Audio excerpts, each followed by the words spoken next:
in the process of changing a master cylinder and a brake booster on a 2004 F150. We've already changed the reservoir and put it on the new master cylinder. Now we have to just put the pins in. No vise. We have to do it on our tailgate, so we'll always have to find a way to do it. Let's see if we can get her done.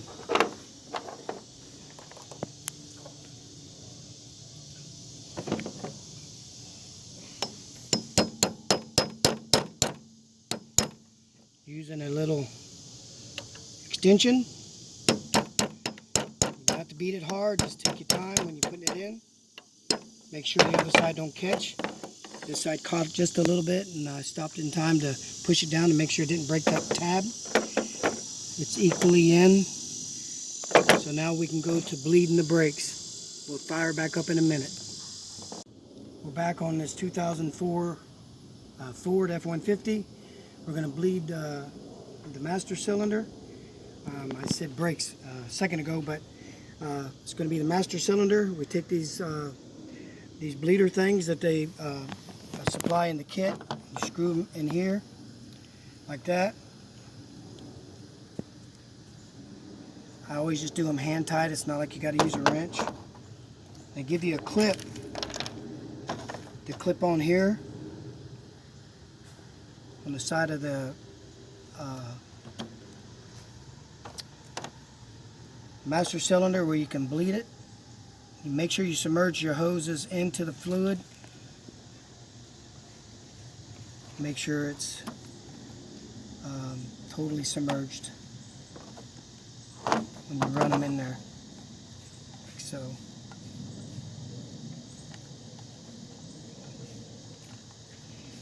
What you do is you're putting these hoses on to bleed the air out of the master cylinder itself. If you try to do it on the vehicle, running it through the line, it will be almost virtually impossible to get all the air out of the system. So I'll put it on the clip this way. It'll be a lot easier.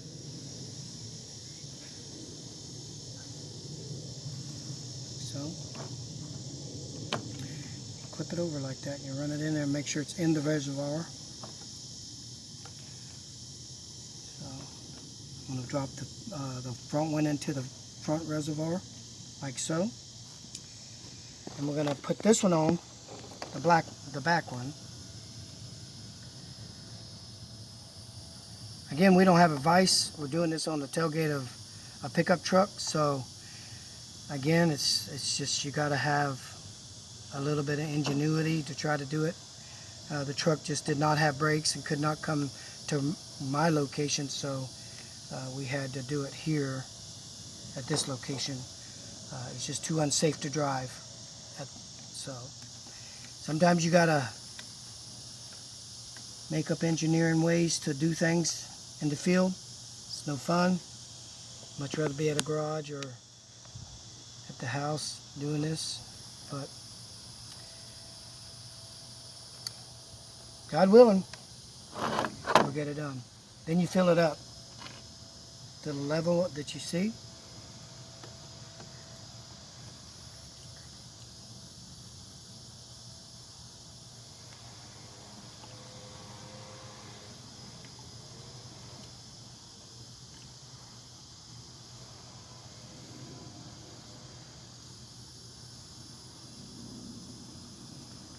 Takes a while. You don't get in a hurry. I've already gave a little skin and blood to the truck underneath, taking the pedal loose from the booster. Sometimes that happens, knuckle busters. What I'm going to do, seeing I don't have a vise, I'm going to press that right here, and my friend holding the camera also is going to help hold the front of this up straight. And we're just going to slowly push the air out of this brake system. Drop it down just a hair. Right there. And as we do this, it will push air out of the system.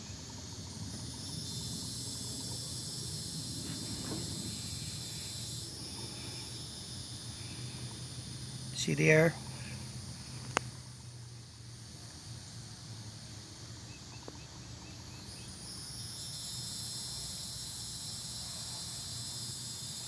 So you can see the air in the system itself when you're doing this.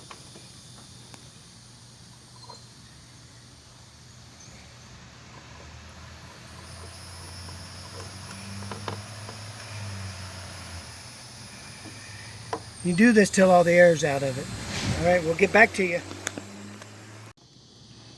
So we've bled the master cylinder out the only way we had it. I called it the backwoods or the redneck way because we didn't have a vise. So I set it on the corner of my pickup truck's bed and set it on my tailgate, and with help of my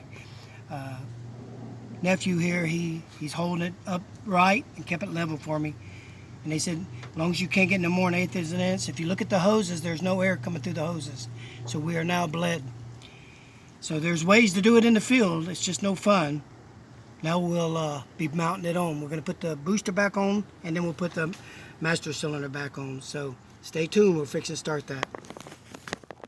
We're fixing to mount the booster onto our 2004 F150 4x4. When you get your new booster, always make sure you compare them. Make sure they're correct. What happened is our brake master cylinder went out. See the oil came out of it, and so we probably could have used a vacuum or a turkey baster or something to maybe suck some of the brake fluid out of the booster. But I would just suggest, for your own safety, if you can, just replace the booster and the master cylinder. As the master cylinder is bad, but it definitely filled up the booster. So we're going to replace them both. So like I said, always compare the two. Make sure they are the same. That way you don't get started into something and you look back and say, oh, and you have to stop in the middle of it, take it back out, and exchange it. So we found that it has a plate on it. We have to put the plate back on it. That does correct with it. So this plate goes on here. Make sure it's on there. It had some cloth on it for heat resistant, but it all came apart. So, but we let me get it over. So we mount it back on there before we mount the. Oops, it's correct here. Put that spacer back on it, because then you, if not, you won't have your brakes are correct. Your rod will be too long, and you won't be able to hook up your brake pedal. So always double check everything before you put your parts on. Make sure they match up to the original parts, and that way you don't have to get halfway into it, stop, and have to take something back. Alrighty, we'll be right back with you. So we've we're back here on the 2004, and so we're about to put the booster in. We did pull off the master cylinder, so it's going to be easy to put the booster back in. You can change a booster without taking the master cylinder off. These lines here, if you want to show them, are flexible. Be careful not to bend them. They are flexible, so if you ever had to change a booster on the 2004 F150 or 2003 are pretty much the same. These are flexible, these lines, so you can move the brake cylinder out of the way. So let's get the booster in, see if it'll work with me, and let's put her in. Little short guy like me, it makes it difficult to get on the truck. Again, make sure your spacer's on. All the wires are out of the way.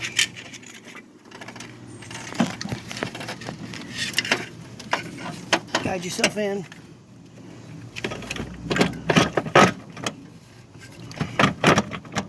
Just that easy. You go back in and you put the 4 bolts in, and then put your clip on the brake pedal. So I'll be right back with you when I get ready to do that.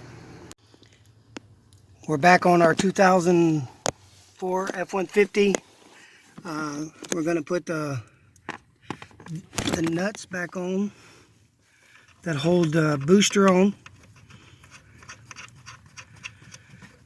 For time, I'm going to tighten these up, but just showing you, as you go under here, you put your bolts back in, and then you assemble your brake pedal to the shaft of the booster, and it does have a brake switch that I will attach. So let me tighten these bolts and we'll be back with you in a minute. We're fixing to put on this brake. We already got the brake shaft onto the brake pedal itself. We will have to take the brake switch and put it on there. So I'm going to set you down. Hopefully you can see what I'm doing. So we got the booster mounted up.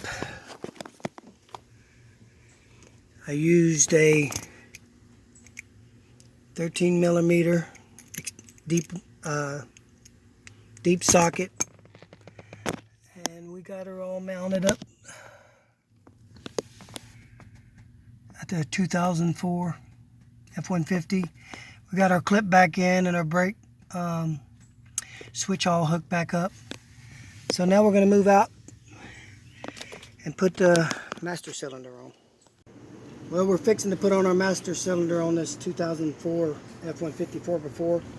I did remove the coolant reservoir from right here. It was only two 10 millimeter bolts, or excuse me, I think they were 8 millimeter bolts, and removed that and just got it out of the way. It makes things a little easier. So now we're going to mount our master cylinder. We've already bled the master cylinder to make sure all the air is out of the cylinder itself. So again, like I've said before, these are flexible, but you need to be careful not to bend the metal part of it. And it did make it so much easier by moving the water reservoir or the coolant reservoir out of the way. So, of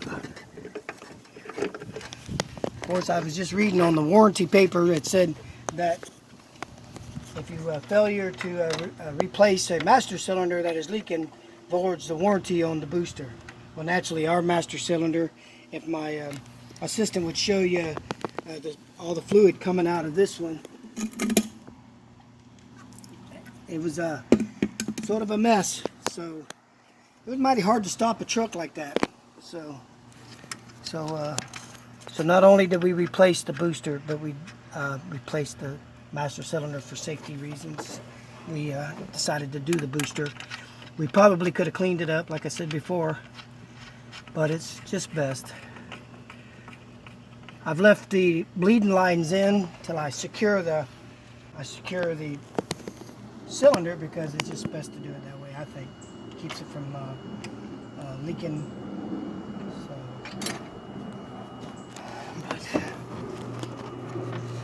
It's a tedious job, but not anybody can do it if they take their time. It's a slow process. I believe it's a 13 millimeter. Once I get my 13 millimeter here,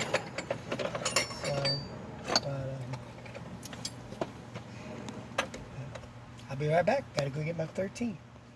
Now I'm gonna go ahead and remove my bleeders that I used to bleed the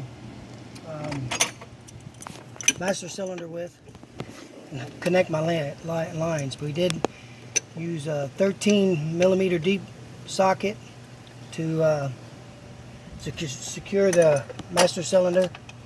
So I think the biggest thing is when you watch some videos, you think, oh, I gotta have a vise, I gotta have this. But sometimes when you just don't have access to stuff, you just gotta do what you can do. I pulled the bleeder out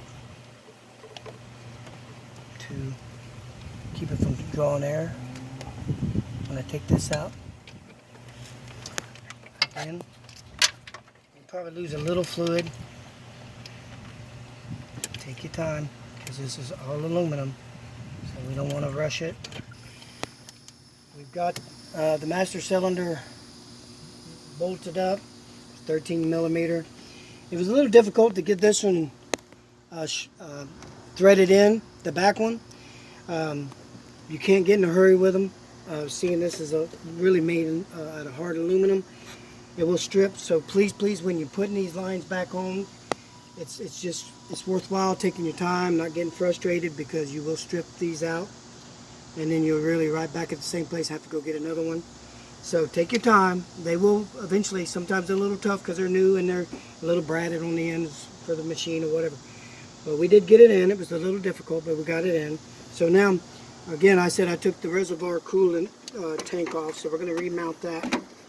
Again, I found that it's always easiest to try to, if possible, the most you can move out of the way, the better. Just makes it easier for you to work, a lot less distress. And so it's all just, I think it's all patience, even though you have to do it working out of your own vehicle or working outside. If you don't have the vise, you don't have really the garage to do the things some people do. So yeah, even shade tree mechanics can get this done and it not be too difficult. It's time consuming because it is a little slower because it's not having the stuff to do it with, but you can get it done. So I'm going to mount the tank, and then I'll start at my far passenger side rear tire, and I'll start bleeding from there. So that's how we're going to do it and bleed the system. I did find that when we did do the brakes, there was a lot of water and all kind of debris in the master cylinder. It being a four-wheel drive, I imagine somebody who had it would probably off-roading with it. So if you ever buy or purchase a four-wheel drive used, it never hurts to check your brake fluid, check your transmission fluid, make sure it's not milky, there's not water in it, there's not debris in it, because in the long run it's going to cost you. So when you're looking at vehicles, looking to buy a vehicle, especially an off-road vehicle, 4x4 like this one is, it's always best to check the fluids. Matter of fact, my assistant here today, his mom said the fluid looked terrible, so she knew that there was water in it. So, and that's probably led to what caused failure in the system. So we'll get back to you when it's done. Well, we've got everything buttoned up on our 2004 Ford F150 4x4. I started on the passenger side rear, came over to the driver's side rear, and back over to the passenger side front, and then back, to the driver's side front, and then over to the passenger side. And there's no air in the system, so we bled the master cylinder pretty good on the back of my truck, using just the old school tools, whatever we could find. So again, if you have to do a job in a parking lot, in your driveway, if you don't have a garage, do for safety reasons, you can do it. So let me encourage you, get your tools out. If I can do it, you can do it. By the way, if you like what you've seen today, subscribe to the channel, and we like to hear comments. If you know things better and know some ways that I didn't know, and please share with us. We'd love to know, and because we're all here to learn from one another, because not all of us knows everything. See you soon.